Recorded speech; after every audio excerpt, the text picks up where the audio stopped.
येत्या 22 जानेवारीला अयोध्येमध्ये राम मंदिराच्या लोकार्पणाचा अनुपम्य सोहळा संपन्न होणार आहे। मात्र त्याआधीच भाजपने देशभर वातावरण निर्मिती सुरू केली आहे।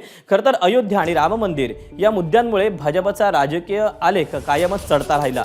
हेच ओळखून येत्या निवडणुकांच्या पार्श्वभूमीवर भाजपने अयोध्या वारीच्या नियोजनाची भव्य रणनीती आखली आहे। त्यासाठी प्रत्येक खासदार आणि आमदारांना त्यासोबतच भाविकांना अयोध्येत आणण्यासाठी टार्गेट देण्यात आले।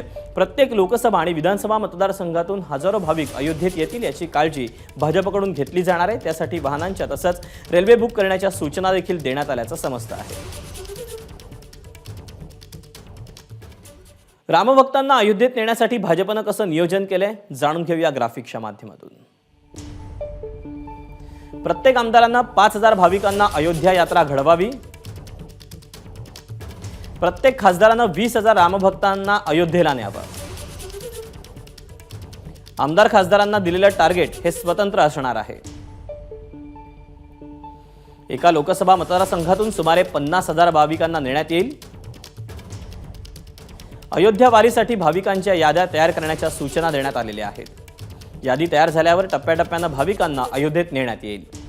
भाविकांना अयोध्येला नेण्यासाठी खास रेल्वे बुक करण्यात येईल। अशा पद्धतीचं नियोजन भाजपकडून तयार करण्यात आलंय। एबीपी माझा, उघडा डोळे बघा नीट।